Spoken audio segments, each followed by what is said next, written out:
Hello friends, this is ASMR Bookishness and I am Erin, and today we're going to continue reading Carmilla. I have already posted the first 3 chapters in case you missed it. If you want to read the whole story, you can go back and listen to that. Otherwise, I'll give a little recap of what's happened in the story so far. This is Mia, just off frame. Hopefully she will continue to nap for us, because we played really hard right before this to try and make her sleepy, since bedtime stories don't work on her so much. So, have you brushed your teeth? Did you wash your face? Did you take any meds you need to take? If the answer is yes, then get cozy and let's continue our bedtime story. In the story so far, Laura, our main character, has explained that she lives in a castle. She is very lonely. She has basically only her father and her 2 governesses as companions. She was really looking forward to a visit from the niece of their closest neighbor. Their closest neighbor is like 20 miles away. And that niece died under mysterious circumstances before she could come visit.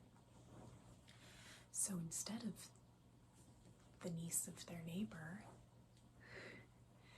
she now has a visitor in the form of Carmilla, a young woman whose mother was in a carriage accident, basically in Laura's driveway. And Carmilla was injured in the accident somehow, and her mother was in a hurry and could not stay to see her recover. So her mother just left Carmilla in the care of these complete strangers, Laura and her father. And Laura was initially upset by Carmilla's presence, because when Laura was 6, she had a dream that a young woman snuck into her nursery, and the young woman looked exactly like Carmilla does. But Carmilla told Laura that she had a dream where Laura was the one who snuck into her nursery, and they've decided to put their dreams aside, and now they're going to be best friends. So with that, let's begin chapter 4, Her Habits, a Saunter. I told you that I was charmed with her in most particulars. There were some that did not please me so well. She was above the middle height of women. I shall begin by describing her. She was slender and wonderfully graceful, except that her movements were languid, very languid indeed. There was nothing in her appearance to indicate an invalid. Her complexion was rich and brilliant. Her features were small and beautifully formed. Her eyes large, dark, and lustrous. Her hair was quite wonderful. I never saw hair so magnificently thick and long when it was down about her shoulders. I have often placed my hands under it and laughed with wonder at its weight. It was exquisitely fine and soft, and in colors a rich, very dark brown with something of gold. I loved to let it down, tumbling with its own weight, as, in her room, she lay back in her chair, talking in her sweet, low voice. I used to fold and braid it, and spread it out and play with it. Heavens, if I had but known all! I said there were particulars which did not please me. I have told you that her confidence won me the first night I saw her, but I found that she exercised with respect to herself, her mother, her history, everything in fact connected with her life, plans, and people, an ever-wakeful reserve. I dare say I was unreasonable. Perhaps I was wrong. I dare say I ought to have respected the solemn injunction laid upon my father by the stately lady in black velvet. But curiosity is a restless and unscrupulous passion, and no one girl can endure with patience that hers should be baffled by another. What harm could it do anyone to tell me what I so ardently desired to know? Had she no trust in my good sense or honor? Why would she not believe me when I assured her so solemnly, that I would not divulge one syllable of what she told me to any mortal breathing? There was a coldness, it seemed to me, beyond her years, in her smiling melancholy, persistent refusal to afford me the least ray of light. I cannot say that we quarreled upon this point, for she would not quarrel upon any. It was, of course, very unfair of me to press her, very ill-bred. But I really could not help it, and I might just as well have let it alone. What she did tell me amounted, in my unconscionable estimation, to nothing. It was all summed up in 3 very vague disclosures. First, her name was Carmilla. Second, her family was very ancient and noble. Third, her home lay in the direction of the west. Get a little comfy now that my dog's not taking up my spot. She would not tell me the name of her family, nor their armorial bearings, nor the name of their estate, nor even that of the country they lived in. You are not to suppose that I worried her incessantly on these subjects. I watched opportunity and rather insinuated than urged my inquiries. Once or twice, indeed, I did attack her more directly, but no matter what my tactics, utter failure was invariably the result. Reproaches and caresses were all lost upon her, but I must add this, that her evasion was conducted with so pretty a melancholy and depreciation, with so many and even passionate declarations of her liking for me and trust in my honor, and with so many promises that I should at last know all, that I could not find it in my heart long to be offended with her. She used to place her pretty arms around my neck, draw me to her, and lay her cheek to mine, murmur, with her lips near my ear, "Dearest, your little heart is wounded. Think me not cruel because I obey the irresistible law of my strength and weakness. If your dear heart is wounded, my wild heart bleeds with yours. In the rapture of my enormous humiliation, I live in your warm life, and you shall die, sweetly die, into mine. I cannot help it. As I draw near to you, you in your turn will draw near to others, and learn the rapture of that cruelty which yet is love. So, for a while, seek to know no more of me and mine, but trust me with all your loving spirit." And when she had spoken such a rhapsody, she would press me more closely to her trembling embrace, and her lips in soft kisses gently glow upon my cheek. Her agitations and her language were unintelligible to me. From these foolish embraces, which were not of very frequent occurrence, I must allow, I used to wish to extricate myself, but my energies seemed to fail me. Her murmured words sounded like a lullaby in my ear, and soothed my reticence into a trance, from which I only seemed to recover myself when she withdrew her arms. In these mysterious moods, I did not like her. I experienced a strange, tumultuous excitement that was pleasurable ever and anon, mingled with a vague sense of fear and disgust. I had no distinct thoughts about her while such scenes lasted, but I was conscious of a love growing into adoration and also of abhorrence. This, I know, is paradox, but I can make no other attempt to explain the feeling. I now write, after an interval of more than 10 years, with a trembling hand, with a confused and horrible recollection of certain occurrences and situations, in the ordeal through which I was unconsciously passing, though with a vivid and very sharp remembrance of the main current of my story.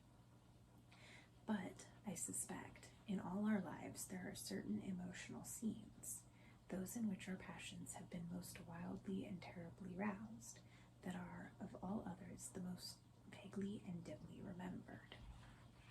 Sometimes, after an hour of apathy, my strange and beautiful companion would take my hand and hold it with a fond pressure, renewed again and again, blushing softly, gazing in my face with languid and burning eyes, and breathing so fast that her dress rose and fell with the tumultuous respiration.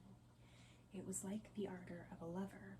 It embarrassed me. It was hateful and yet overpowering, and with gloating eyes she drew me to her, and her hot lips traveled along my cheek in kisses, and she would whisper, almost in sobs, "You are mine, you shall be mine, you and I are one forever." Then she had thrown herself back in her chair with her small hands over her eyes, leaving me trembling. "Are we related?" I used to ask. "What can you mean by all this? I remind you perhaps of someone whom you love, but you must not. I hate it. I don't know you. I don't know myself when you look so and talk so." She used to sigh at my vehemence, then turn away and drop my hand. Respecting these very extraordinary manifestations, I strove in vain to form any satisfactory theory. I could not refer to them to affection or trick. It was unmistakably the momentary breaking out of suppressed instinct and emotion. Was she, notwithstanding her mother's volunteered denial, subject to brief visitations of insanity, or was there here a disguise and a romance? I had read in old storybooks of such things. What if a boyish lover had found his way into the house and sought to prosecute his suit in masquerade, with the assistance of a clever old adventuress? But there were many things against this hypothesis, highly interesting as it was to my vanity. I could boast of no little attentions such as masculine gallantry delights to offer. Between these passionate moments there were long intervals of commonplace, of gaiety, of brooding melancholy, during which, except that I detected her eyes so full of melancholy fire following me, at times I might have been as nothing to her. Except in these brief periods of mysterious excitement, her ways were girlish, and there was always a languor about her, a quite incompatible with a masculine system in a state of health. In some respects, her habits were odd, perhaps not so singular in the opinion of a town lady like you, as they appeared to us rustic people. She used to come down very late, generally not till 1 o'clock. She would then take a cup of chocolate, but eat nothing. We then went out for a walk, which was a mere saunter, and she seemed almost immediately exhausted, and either returned to the Schloss or sat on one of the benches that were placed here and there among the trees. There was a bodily languor in which her mind did not sympathize. She was always an animated talker and very intelligent. She sometimes alluded for a moment to her own home, or mentioned an adventure or situation, or an early recollection, which indicated a people of strange manners, and described customs of which we know nothing. I gathered from these chance hints that her native country was much more remote than I had at first fancied. As we sat thus one afternoon under the trees, a funeral passed us by. It was that of a pretty young girl whom I had often seen, the daughter of one of the rangers of the forest. The poor man was walking behind the coffin of his darling. She was his only child, and he looked quite heartbroken. Peasants walking 2 and 2 came behind. They were singing a funeral hymn. I rose to mark my respect as they passed, and joined in the hymn they were very sweetly singing. My companion shook me a little roughly, and I turned, surprised. She said brusquely, "Don't you perceive how discordant that is?" "I think it very sweet, on the contrary," I answered, vexed at the interruption and quite uncomfortable, lest the people who composed the little procession should observe and resent what was passing. I resumed, therefore, instantly, and was again interrupted. "You pierce my ears," said Carmilla, almost angrily, and stopping her ears with her tiny fingers. "Besides, how can you tell that your religion and mine are the same? Your forms wound me, and I hate funerals. What a fuss! Why you must die, everyone must die, and all are happier when they do. Come home." My father had gone on with the clergyman to the churchyard. "I thought you knew she was to be buried today." "She? I don't trouble my head about peasants. I don't know who she is," answered Carmilla, with a flash from her fine eyes. "She is the poor girl who fancied she saw a ghost a fortnight ago, and has been dying ever since, till yesterday, when she expired." "Tell me nothing about ghosts. I shan't sleep tonight if you do." "I hope there is no plague or fever coming. All this looks very like it," I continued. "The swineherd's young wife died only a week ago, and she thought something seized her by the throat as she lay in her bed and nearly strangled her. Papa says such horrible fancies do accompany some forms of fever. She was quite well the day before. She sank afterwards and died before a week." "Well, her funeral is over, I hope, and her hymn sung, and our ears shan't be tortured with that discord and jargon. It has made me nervous. Sit down here beside me. Sit close, hold my hand, press it harder." We had moved a little back and had come to another seat. She sat down. Her face underwent a change that alarmed and even terrified me for a moment. It darkened and became horribly livid. Her teeth and hands were clenched, and she frowned and compressed her lips, while she stared down upon the ground at her feet, and trembled all over with a continued shudder as irrepressible as ague. All her energies seemed strained to suppress a fit, with which she was then breathlessly tugging, and at length a low convulsive cry of suffering broke from her, and gradually the hysteria subsided. "There, that comes of strangling people with hymns," she said at last. Hold me still, it is passing away."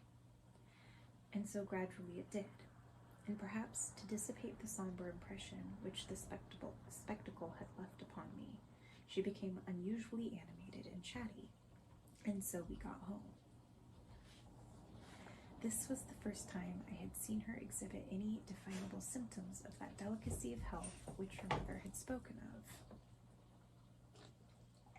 Hi, Mia, baby. It was the first time also I had seen her exhibit anything like temper. Both passed away like a summer cloud, and never but once afterwards did I witness on her part a momentary sign of anger. I will tell you how it happened. She and I were looking out of one of the long drawing-room windows, and when there entered the courtyard over the drawbridge a figure of a wanderer whom I knew very well. He used to visit the Schloss generally twice a year. It was the figure of a hunchback, with the sharp, lean features that generally accompany deformity. He wore a pointed black beard, and he was smiling from ear to ear, showing his white fangs. He was dressed in buff, black, and scarlet, and crossed with more straps and belts than I could count, from which hung all manner of things. Behind he carried a magic lantern and 2 boxes, which I well knew, in one of which was a salamander, and in the other a mandrake. These monsters used to make my father laugh. They were compounded of parts of monkeys, parrots, squirrels, fish, and hedgehogs, dried and stitched together, with great neatness and startling effect.